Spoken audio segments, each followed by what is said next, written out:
Olá, está no ar o podcast Encontro Marcado, numa parceria com a Associação dos Magistrados Mineiros, a AMAGES, trazendo hoje um tema necessário, mas historicamente negligenciado. Vamos falar do desafio da igualdade racial na sociedade e no judiciário.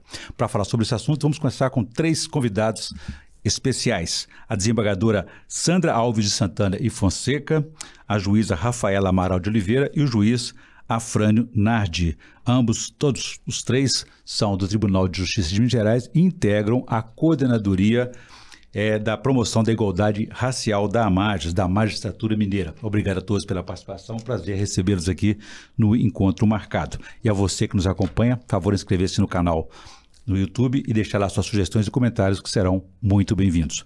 Doutora Sandra, o combate ao racismo e a outras formas de discriminação no Brasil é dificultado por conta dessa ideia de miscigenação e também do mito da democracia racial. Qual que é o tamanho desse desafio na sociedade e no judiciário? Primeiramente, agradeço o convite, uma honra muito grande participar. Prazer. O desafio é muito grande. Nós temos aí, são muitos anos de discriminação, principalmente de raça. A nossa Constituição Federal diz que protagoniza uma liberdade, uma igualdade entre homem e mulher e desapoia, afasta qualquer tipo de incriminação.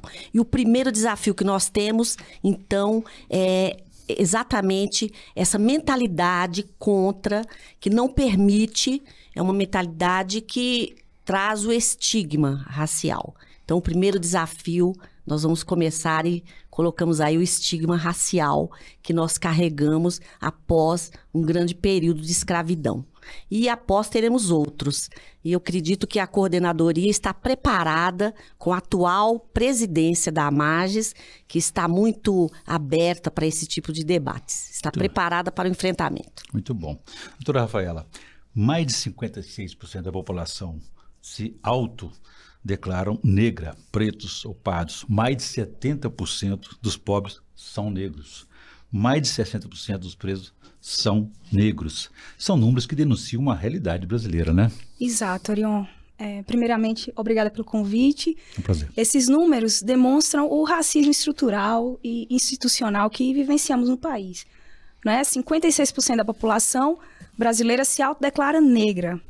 Ao passo que, na magistratura, 84% dos magistrados são pessoas brancas. Então, não reflete, não é? A composição atual do judiciário brasileiro não reflete a composição da população. Muito bem. Pois é, doutor Afrânio, e como é que essa classificação social aí de pessoas negras, como é que isso reforça essas desigualdades e injustiças no Brasil? Nós temos que entender que que existem várias formas e estruturas, né, de desigualdade e opressão social. E o dito marcador de raça, lamentavelmente, na nossa sociedade, é um marcador essencial na criação dessas desigualdades. Né? Você, Orion, citou aí vários dados. Eu gostaria de trazer um outro, que eu acho mais chocante. Em Minas Gerais, 87% dos adolescentes privados de liberdade são negros.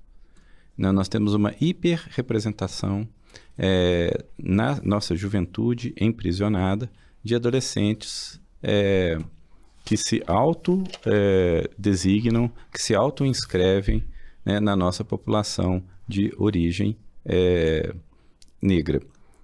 E, ao mesmo tempo, como muito bem disse a Rafaela, né, nós temos uma mínima representação dessa população nos espaços de poder do judiciário. Isso é um indicador do racismo estrutural e das formas como que nós pensamos a organização social. Então, é preciso que o judiciário ele assuma um protagonismo no sentido de revelar essa situação, porque ela é mistificada e ela é invisibilizada, e, por outro lado, é necessário que nós assumamos certos lugares de privilégio, reconhecer esses privilégios para, de alguma forma, desconstruí-los. Muito bem. Doutora Sandra, a gente vê que o tamanho do desafio da senhora e dos colegas que integram a coordenadoria é bastante, né, grande aí, né? Agora, quais são essa iniciativa da Marges? O que motivou a criação dessa coordenadoria e qual deve ser a linha de atuação? Perfeitamente. Essa iniciativa da Marges vai ao encontro de uma iniciativa nacional que veio do Conselho Nacional de Justiça e que também despertou em 2010, no momento em que foi feita uma pesquisa. Ainda no primeiro assunto, vou insistir um pouco, porque se nós não enxergamos o problema, nós não temos condições de resolvê-lo. Então, o problema é a invisibilidade. Não havia, até então, no judiciário, em nenhum estado, em nenhum grau de jurisdição, uma clareza de qual era o tamanho do problema. A partir de 2010, foi feita uma pesquisa pelo CNJ e verificou-se, naquela época, que somente 2% dos negros faziam parte do judiciário em todos os níveis. Então, foi tão chocante esse percentual que houve uma tomada de consciência. Então, a partir do momento que se vê o problema, já é 50% de percentual de resolvê-lo. A partir daí, veio ao encontro rapidamente em 2014, eu até trouxe a anotação, né, porque eu não sou boa de memória, que é o Estatuto da Igualdade Racial, e em 2014, o estabelecimento da reserva de vaga federal. Então, na verdade, é um processo. Então, primeiro vislumbrou as dificuldades, vislumbrou o tamanho do fosso racial que existe, principalmente no judiciário, até os dias atuais. E começou-se, então, um trabalho que ele é muito importante e que nós entendemos e temos a plena certeza que a partir do momento em que a população que já vislumbra isso, já vê essa dificuldade racial, vê esse estigma que leva a população negra a ser mais encarcerada, aos profissionais negros não terem o mesmo, não são vistos com a mesma igualdade que os demais. Então, verificando isso, com certeza, nós temos um movimento nacional para a paridade de raça e de cor. Muito bem. Doutora Rafaela, falamos então aqui há pouco sobre esse tratamento social dado às pessoas, reforçando essas injustiças, mas baseado na cor da pele das pessoas, né? E aí, estudando, enxergando, né, identificando esse desafio social, chega-se a termos como colorismo. Isso é diferente de racismo ou é a mesma coisa? Qual que é a distinção entre um e outro? Veja só, Orion, o termo colorismo, né, ele foi galgado por alguns pesquisadores que passaram a perceber que, em contraposição à branquitude, né, aos brancos, havia uma escalonização, uma hierarquia entre pessoas negras. Não é desse percentual de 56% da população brasileira que se auto-intitula negra, 9,3% são pretos, ao passo que mais de 44% são pardos. Não é? Então, há no Brasil diversas negritudes, diversas tonalidades de pele, tons de cabelo. Não é? Então, o termo colorismo nada se distancia do racismo. É uma ideologia criada pelos brancos para classificar os diversos níveis de negros na sociedade brasileira. Então, os estudiosos, os pesquisadores mais modernos, eles repudiam esse termo, né? Porque falam que também é uma forma de discriminação de brancos contra negros e de negros contra negros. Há uma espécie de competição, quem é mais negro dentro do próprio grupo dos negros. Quer dizer, reforça uma discriminação dentro do próprio grupo étnico e, enfim, exatamente, reforçando essa desigualdade. Se me permite, Orion, por favor. Nós temos que entender que as estruturas raciais, né, a marcação de raça no Brasil, ela é feita pela cor da pele.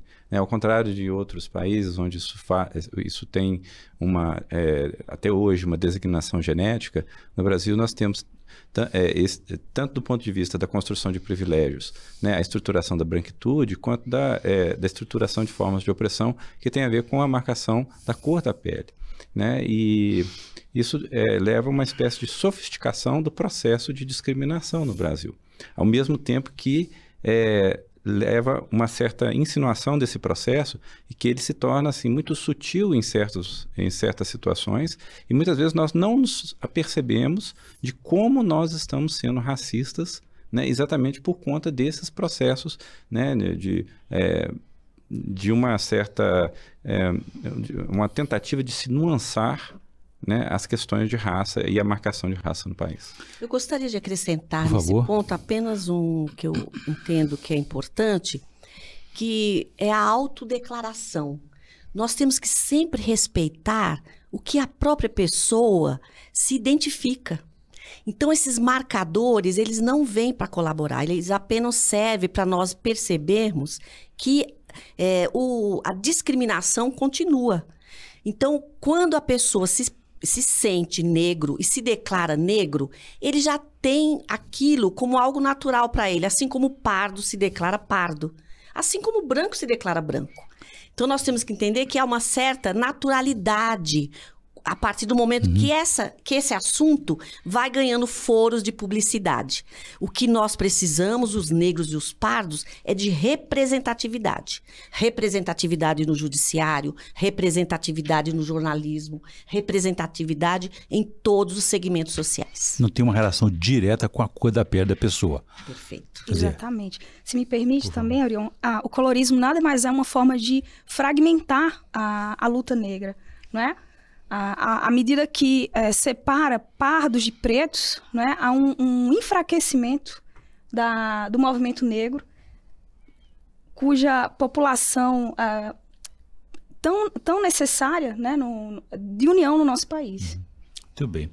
Esse, então, é o nosso Encontro Marcado podcast, hoje discutindo o desafio da igualdade racial na sociedade e no judiciário. Doutor Afrânio, existem diferenças entre preconceito, discriminação, racismo? O senhor trouxe um dado alarmante aqui que quase que compromete o futuro, né? Já que são as crianças, os adolescentes que estão nessa situação tão grave como o senhor citou aqui há pouco. Bom, a gente, assim, numa classificação mais tradicional, né, a gente fala muito em preconceito como atitudes subjetivas, né, atitudes individuais que de alguma forma mostram um antagonismo entre pessoas fundado em algum tipo de característica daquela pessoa, né? No caso aqui, nós estamos falando de um preconceito de cor. Quando a gente trabalha com a noção de discriminação, nós passamos a pensar nas estruturas sociais que levam determinados grupos por conta de uma determinada característica das pessoas que integram esse grupo, a serem subalternizadas. Então, é um processo de subalternização social, né? E que tem como consequência objetiva, né, como bem disse a desembargadora Sandra Fonseca, a falta de representatividade de determinados grupos, né, em esferas de poder, e a hiperrepresentatividade desses mesmos grupos no exercício de funções subalternas e muitas vezes invisibilizadas na nossa sociedade. Doutora Sandra, como é que é possível, talvez por meio desse trabalho da comissão, da coordenadoria, que a senhora também vai ajudar aí a funcionar aqui na Marges, como é que é possível ampliar o espaço, a presença, a participação dessas pessoas nesses espaços de poder? Perfeitamente.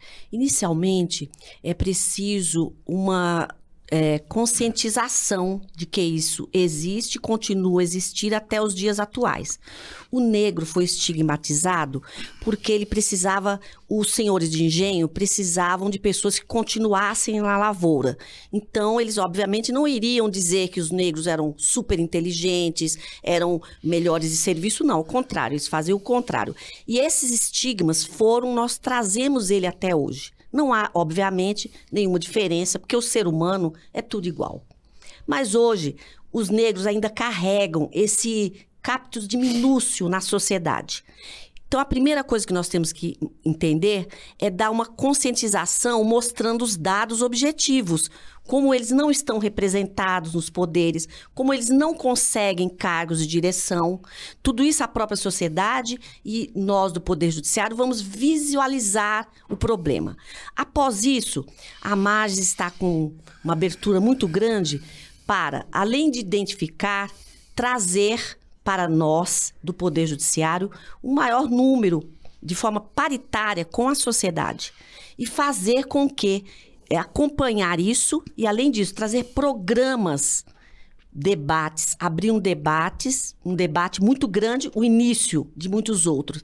E, obviamente, que esse debate que nós iremos trazer para congressos, seminários, obviamente que necessariamente tem que ter a participação dos brancos. Os brancos, os negros, os pardos, para que a gente possa seguir numa total paridade e igualdade entre os profissionais.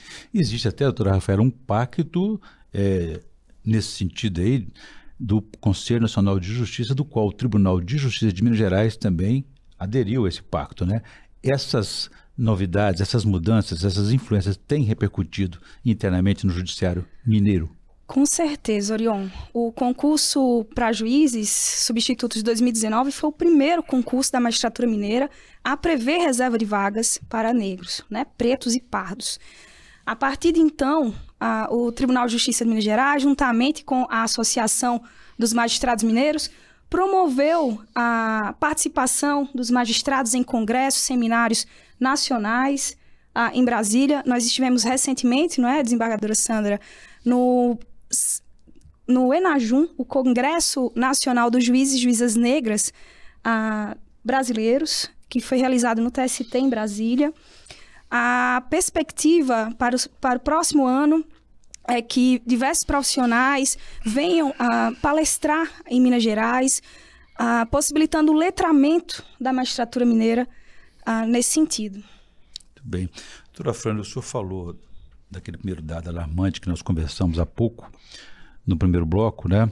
Existem aspectos históricos que eles promovem essa ideia da superioridade branca, né? E relacionam os negros ao comportamento criminoso, né? Isso também é uma questão cultural difícil de lidar com ela na sociedade. Mais do que uma questão cultural, é uma questão estrutural. Na verdade, o que nós temos percebido, por exemplo, através de trabalhos como eu gosto de citar muito o trabalho de uma pesquisadora de São Paulo, a Jéssica da Mata, né, que escreveu um livro muito interessante, chama A Política do Enquadro, né? E ela mostra como é que o que é o enquadro, né? O enquadro é a abordagem policial. E como é que a abordagem policial no Brasil, ela tem uma conotação racial. Seja para interditar a possibilidade de jovens negros transitarem pela cidade, quando é realizada muitas vezes, isso é a pesquisa da professora, são os dados que ela apresenta, né? Seja para interditar o trânsito desses jovens nos centros das grandes metrópoles, seja para, de alguma forma, né, perfilar esses jovens quando eles estão nas suas atividades próprias nas periferias das cidades, né? Qual que é a consequência disso? O hiperencarceramento da população jovem e negra, né? E aí a gente tem que pensar, a partir desse dado, um outro ponto que é fundamental quando a gente vai falar de igualdade racial, que é que essa luta tem que ser uma luta necessariamente interseccional, né?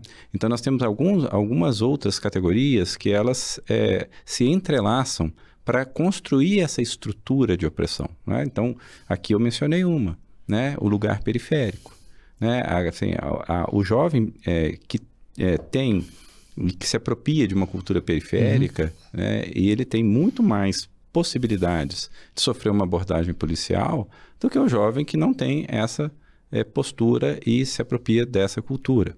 E aí, se você inserir a categoria raça, nós temos uma outra configuração dessas formas de subalternização. Se a gente coloca a categoria gênero, né, nós vamos ter uma outra situação. Isso não significa superposição, mas é um entrelaçamento de formas, né, de discriminação e que levam a graus maiores de invisibilidade dos processos de violência pelo qual esses diversos grupos passam, fragmentando esses grupos, que na verdade são grupos maioritários, né? Daí porque muitos falam, né? É um processo de minorização, né, das maiorias, ou são maiorias minorizadas. Eu gostaria de acrescentar... E já ia até acrescentar para a senhora também, que a senhora comentou sobre essa interseção que se referiu, a respeito também das próprias mulheres. Aqui a Margem tem uma coordenadoria de defesa também, a mais mulheres, não é isso? Também que preocupa com essas situações envolvendo a mulher no judiciário e também na sociedade, né? Perfeitamente. Com relação à coordenadoria da mulher, que é muito bem representada aqui na margem por nossos colegas, nós temos uma tomada de consciência de toda a sociedade, principalmente na margem nesse momento, de que há necessidade de não só ser vistos, mas como uma atuação da mulher. Porque a primeira mulher juíza foi Mary Aguiar, em 1962. Imagine que nós já tínhamos vários juízes desde a criação da República. E nós, depois disso, apenas 40 anos depois é que tivemos a segunda mulher, salvo engano. Mas o que eu quero dizer é o seguinte, é muito lento esse processo se não houver uma tomada de consciência. Então, a coordenadoria da mulher, o trabalho que estão sendo feito, essas pautas que estão sendo hoje assumidas pela associação, são pautas que nós vemos que cada vez mais temos que ter ou melhor, temos que arregimentar mais pessoas no momento. E eu queria acrescentar também que essas dificuldades, essa resistência do sistema, ele é possivelmente diminuído. No caso, por exemplo, dos negros.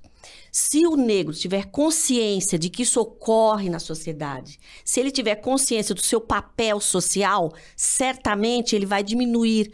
Quando o policial, que é o primeiro juiz de uma causa, chegar e abordá-lo, ele vai saber se aquela abordagem está correta ou não. Se aquela abordagem não tem nenhum sentido, está sendo feita apenas em razão da raça e da cor. É muito mais fácil enfrentar qualquer preconceito e qualquer discriminação quando nós sabemos de onde ele vem. Muito bem.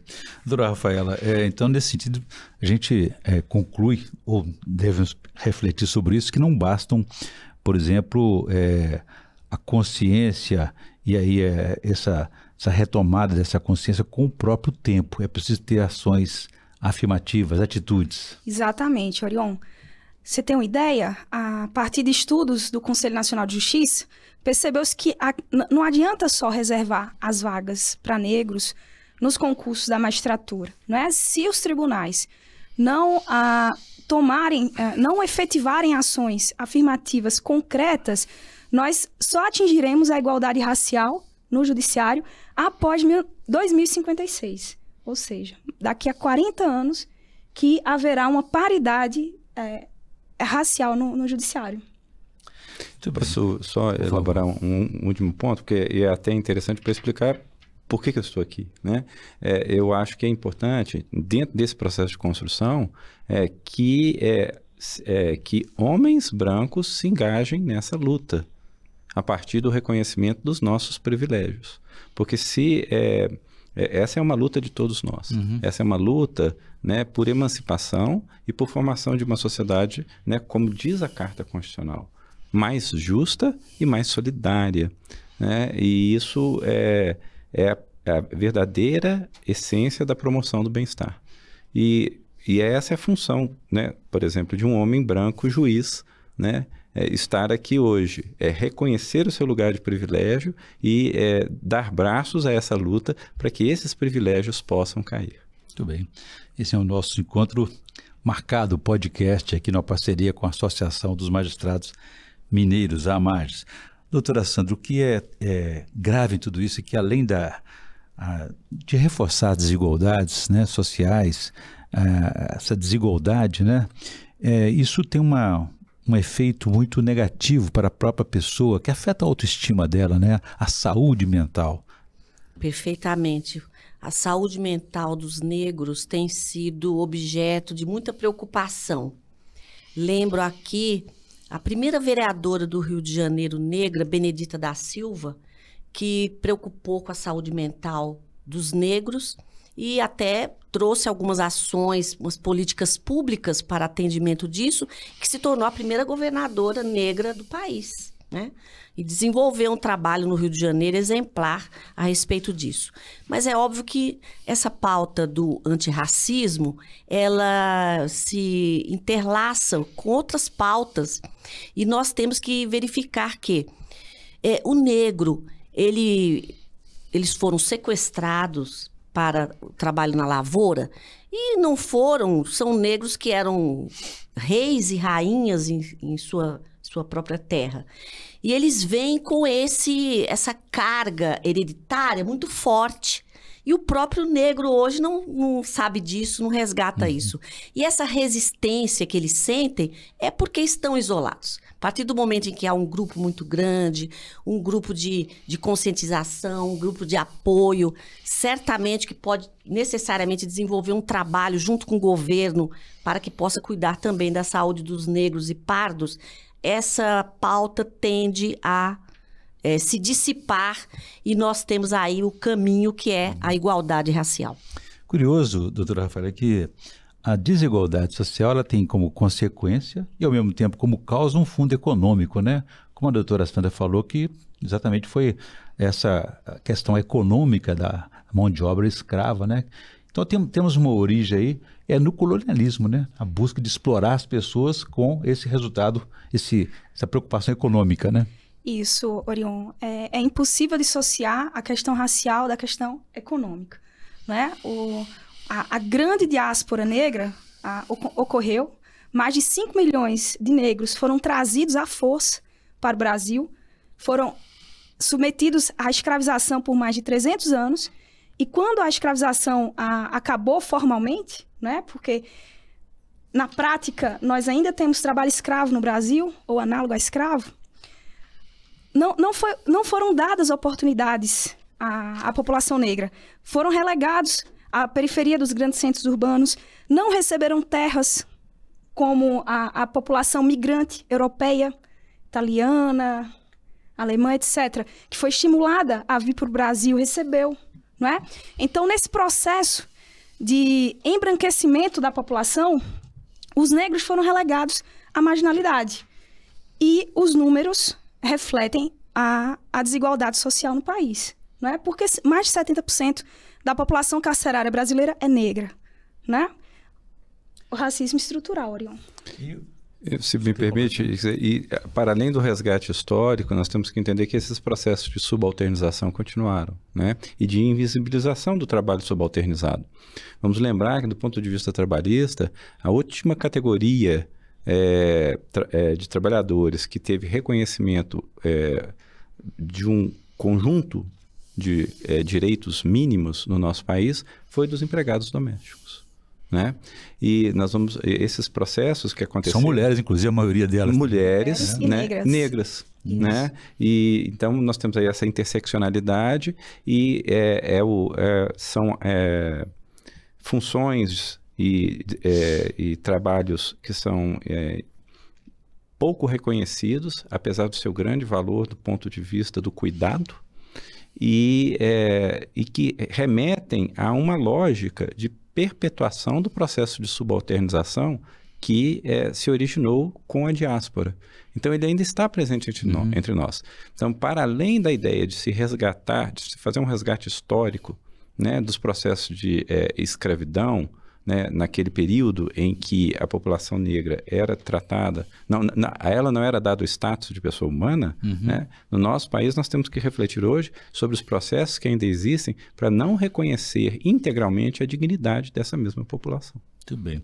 Doutora Sandra, nesse resgate histórico aí, é curioso a gente perceber, no mês passado, de novembro, tivemos o Dia da Consciência Negra, dia 20, até mesmo a Câmara dos Deputados está aprovando, oficializando como feriado nacional.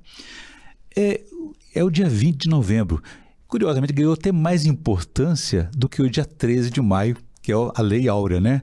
O que representa para os negros o Dia da Consciência Negra e em relação aí ao 13 de maio? O Dia da Consciência Negra é exatamente o Dia da liberdade, porque é uma conscientização das dificuldades estruturais dos negros. Na verdade, a libertação dos escravos, todos sabem que não representou a liberdade, mesmo porque eles foram colocados na rua sem nenhuma condição de sobrevivência. Então, não houve um reconhecimento da dignidade deles como ser humano. O Dia da Consciência Negra, ele está dizendo a todos, olha, antes vocês, uma cidade ou outra, um estado ou outro, reconhecia como uma homenagem. Agora é algo institucionalizado.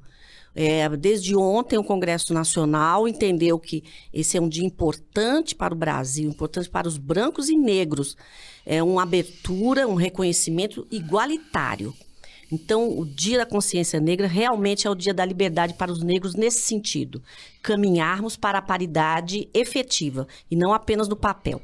Até porque, doutora Rafaela, a senhora comentou que após a Lei Áurea houve a migração europeia branca, né, para reforçar aí a mão de obra trabalhadora no Brasil nesse período.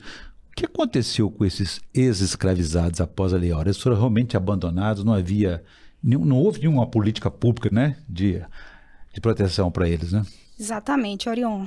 Foram relegados à própria sorte, sem direito à moradia, à educação, a direitos políticos, trabalhistas. O que se tentou fazer no Brasil foi embranquecer a população. Por que estimular a imigração europeia para os estados do Sul, do Sudeste? Por que não conceder oportunidades a essas pessoas que estavam, entre aspas, libertas? Não é? O racismo que sempre permeou as relações sociais no país não permitiu a ascensão da população negra. Muitas barreiras materiais e simbólicas foram criadas desde então. Muito bem. E, se me permite, estruturas também socioeconômicas foram rearranjadas, né? Então, assim, quando a gente fala do trabalho doméstico, ele é a continuidade do trabalho doméstico que acontecia na época da escravidão. Em diversas regiões do nosso grande Brasil rural, né, as relações ditas de parceria eram continuidades das relações socioeconômicas que existiam no período da escravidão. Uhum. E isso são processos que continuam até hoje subalternizando grande parte da população negra. E mais do que isso, não reconhecendo a grande contribuição dessa população para a construção da nossa sociedade. Uhum. Pois é, doutora Sandra, existem expressões culturais e religiosas que são sempre associadas à cor preta, aos pretos, né? Que são alvos constantemente de intolerância, preconceito. E nas redes sociais, a coisa se agravou mais? Eu diria que não houve um agravamento da situação fática no país. Eu diria que houve uma publicidade maior, que houve um espaço, porque a internet é um espaço muito importante, é uma revolução social a internet, mas ela precisa saber ser utilizada. Na verdade, com a internet houve uma visibilidade maior desse preconceito, desse estigma. Então, eu entendo que, embora não seja positivo, o lado positivo é que fica muito mais fácil de nós podermos conversar sobre isso e até combater o preconceito, porque muitas vezes o preconceito daquele que exerce o preconceito, muitas vezes é fruto de uma ignorância apenas, não é algo de mau caratismo ou algo de querer fazer o mal ao outro, não, é apenas fruto de uma sociedade que está em desenvolvimento e que nós precisamos urgentemente pensar nas escolas, em levar essa matéria para ser conscientizada a partir dos bancos acadêmicos. E com certeza, daqui 30, 50 anos, nós nem estaremos aqui mais debatendo sobre isso. E essas situações, de algumas delas, pela nossa própria cultura, vão normalizando esses preconceitos, até em piadas, que vão se contando em roda de amigos, e ninguém percebe que está ali cometendo um racismo, né? Cometendo um crime, né? Exatamente, Orion. O pesquisador e professor mineiro, Adilson Moreira, escreveu um livro intitulado Racismo Recreativo. Não é? São termos que ele traz à tona, que são utilizados pela sociedade, muitas vezes de forma jocosa, não é? Mas que perpetuam o racismo estrutural no nosso país. Então, a nega maluca, né? A fantasia de carnaval que remonta a mulher negra, não é? Com os cabelos despenteados.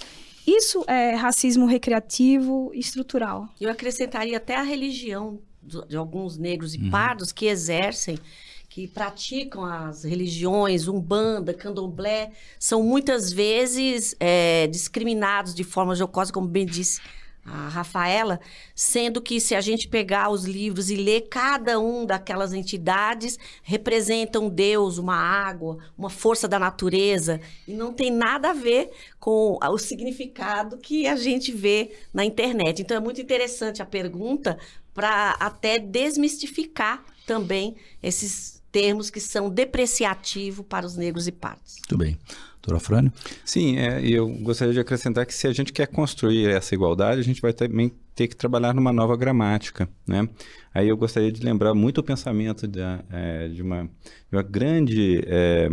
Uma grande ativista e uma grande intelectual negra brasileira, que é a Leila Gonzalez, né? A Leila Gonzalez falava na necessidade da gente nos reconhecer não mais como parte de uma América Latina. Isso não quer dizer que a gente não deva reconhecer a nossa latinidade, mas a gente deve se reconhecer como parte, né, de uma Améfrica, que ela até brinca, ladina. Ladina não no sentido de alguém que vai cometer espertezas com outros, mas que tem uma vinculação a um universo cultural muito mais rico, né, e muito mais nuançado do que aquele que a gente geralmente se propõe quando a gente se coloca nessa caixinha chamada América Latina. A mefricanidade, ela nos propõe lembrar, por exemplo, né, que as contribuições da população negra à nossa cultura, elas não são meramente folclóricas, né? O nosso português é um português tonal, é um português que ele incorpora uma série de ritmos e de maneiras de compreender o mundo, né, que são próprias dos povos da diáspora.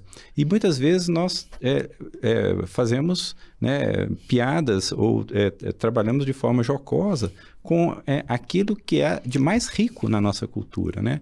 Ela cita um exemplozinho assim, muito interessante, né, que geralmente no Rio, né, no contexto carioca, né, que brancos têm até hoje essa capacidade de fazer piada com as pessoas que não falam Flamengo, mas falam Framengo, esquecendo que nas línguas, principalmente do tronco bantu, né, não existia o L.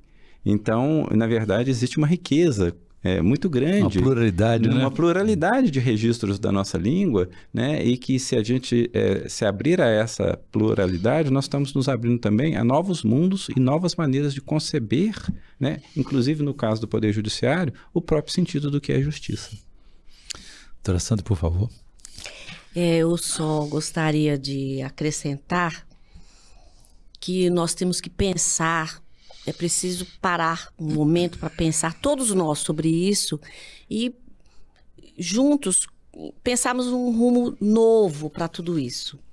Porque dentro do mundo que se pensa hoje é num país democrático.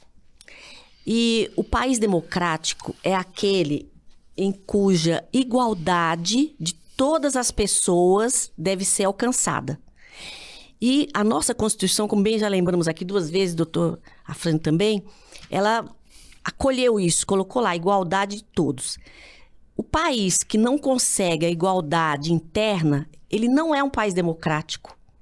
Então nós precisamos pensar nisso a nível internacional também. Porque o Brasil é o maior país da América Latina, é um país que tem muita representatividade no mundo. Então nós precisamos, se nós queremos crescer, nós queremos estar em grau de igualdade para os outros países, os países hoje tidos como desenvolvidos, nós temos que pensar também que nós temos que deixar para trás as nossas mazelas, e entre elas a discriminação racial. Muito bem. Doutora Rafael, nós estamos caminhando então para a nossa consideração final, encerramento da nossa entrevista.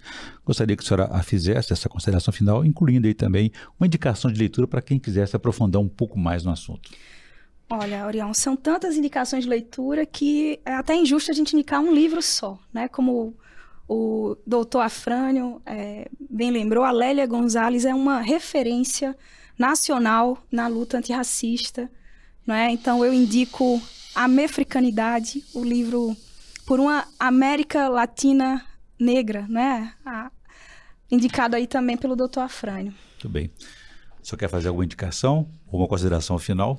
Não, bom, primeiro, assim, agradecer a oportunidade de estar nesse debate. Estou aqui para aprender e incorporar e amplificar a possibilidade de exercer uma postura antirracista no meu fazer do judiciário e somar a luta das mulheres, a luta da população negra e a luta das pessoas que, de alguma forma, não conseguem ter vez e voz na nossa sociedade. Também. Doutora Sandra, por favor.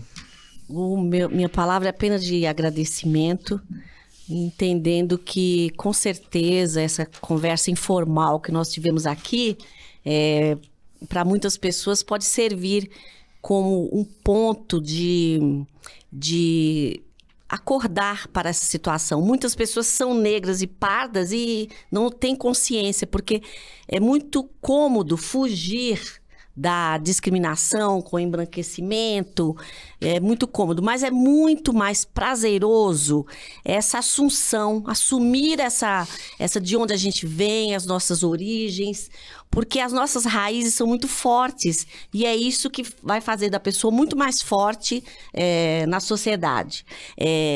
Verificar esse espaço que ela tem e que está deixando lá para fora, ou seja, uma riqueza muito grande que nós temos, que são todas essas origens negras que formam o Brasil, que vem de outros países. Então, minha palavra é de gratidão, muito obrigada pelo convite e espero que certamente nós estejamos avançando para encerrar essa violação, né, da dignidade humana e que está fugindo de um país democrático, que é a incriminação dos negros. Muito bem.